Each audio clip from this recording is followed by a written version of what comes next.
Hello student, welcome to माँ परमेश्वरी tuition classes. Class 11 के chemistry subject में मैं आज आपके लिए स्थिर अनुपात के नियम को लेकर आई हूँ, जो बड़े आसान तरीके से मैं आपको एक्सप्लेन करने वाली हूँ और बड़ी आसानी से आपको आज याद भी हो जाएगा। मेरा पूरा दावा है इस वीडियो को देखने के बाद इस नियम को आप बड़े इजी वे में याद कर सकते हैं और उसको समझा भी सकते हैं। तो चलिए, आज का मेरा टॉपिक है स्थिर अनुपात का नियम, जो हमारा फर्स्ट चैप्टर ही है, जो रासायनिक संयोग के नियम, जो 5 नियम होते हैं उनमें से एक नियम है। तो चलिए आज हम देखते हैं। देखो टॉपिक में क्या लिखा हुआ है, स्थिर अनुपात का नियम। तो देखो, कोई भी तत्व जब यौगिक बनाता है तो मतलब यौगिक किससे मिलकर बना होता है? तत्वों से मिलकर बना होता है। सही।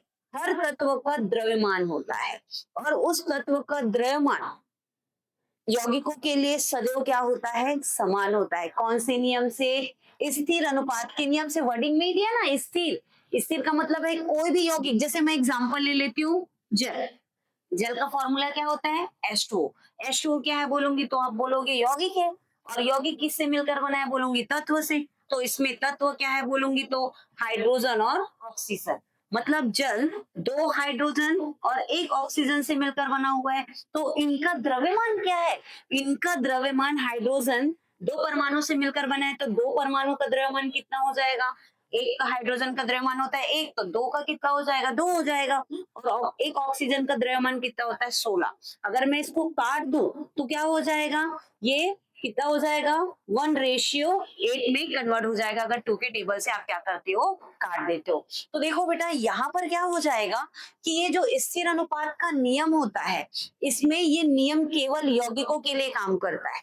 मतलब इनका कहने का मतलब है कोई भी यौगिक है, उनमें पाए जाने वाले जो तत्व के द्रव्यमान होते हैं वो सदैव क्या होते हैं? समान होते हैं। कैसे समान होते हैं बोलोगे तो देखो, जो जल होता है, अगर मैं बोलूं नदी के जल का फॉर्मूला क्या है तो आप क्या बोलोगे? H2। और कुएं के जल का फॉर्मूला बोलूंगी तो H2O। समुद्र के जल का बोलूंगी तो H2O। ऐसा तो नहीं है नदी में पानी कम होता है, समुद्र में पानी ज्यादा होता है तो फॉर्मूला कुछ अलग बन जाएगा।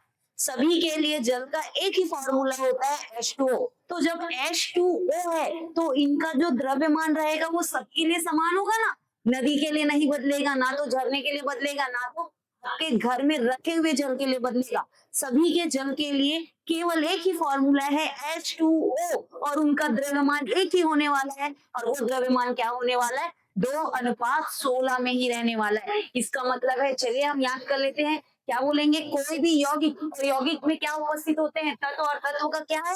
द्रव्यमान है। और द्रव्यमान हमेशा क्या रहेगा? समान रहेगा। कौन से नियम से? स्थिर अनुपात के नियम से। तो देख लीजिए, किसी यौगिक में तत्व का द्रव्यमान का अनुपात, अनुपात मतलब रेशियो, ठीक है, सदैव क्या होता है? समान होता है स्थिर अनुपात के नियम से। तो चलिए हम एग्जांपल लिख लेते हैं। जैसे मैं बता रही हूँ, अभी आपको मैंने एक्सप्लेन किया, विभिन्न स्थानों से प्राप्त जल, विभिन्न स्थानों से प्राप्त जल। जैसे कहां से? स्थान से प्राप्त, कहीं से भी ले लो ना। नदी का जल ले लो, कुएं का जल ले लो, ठीक है, तालाब का जल ले लो, ठीक है, समुद्र का जल ले लो, कहीं का भी ले लो, से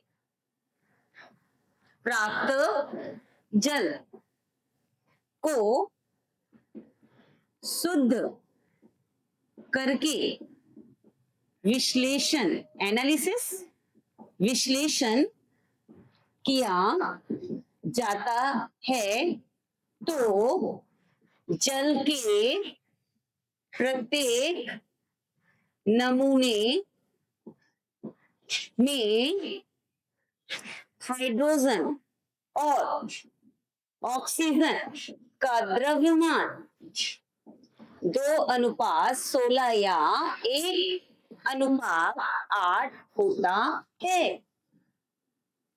समझ में आया? मैं जल को कहीं से भी ले लूं, कहीं से भी ले लूं, जल नदी से ले लूं, झरना से ले लूं, कुएं से ले लूं, सभी में जल का फॉर्मूला एक ही होने वाला है। और जल का फॉर्मूला एक रहेगा तो उसका द्रव्यमान भी हमेशा एक रहेगा, वो किसी के लिए बदलने वाला नहीं है। इसीलिए इसको क्या बोलते हैं? स्थिर अनुपात का नियम। Thank you.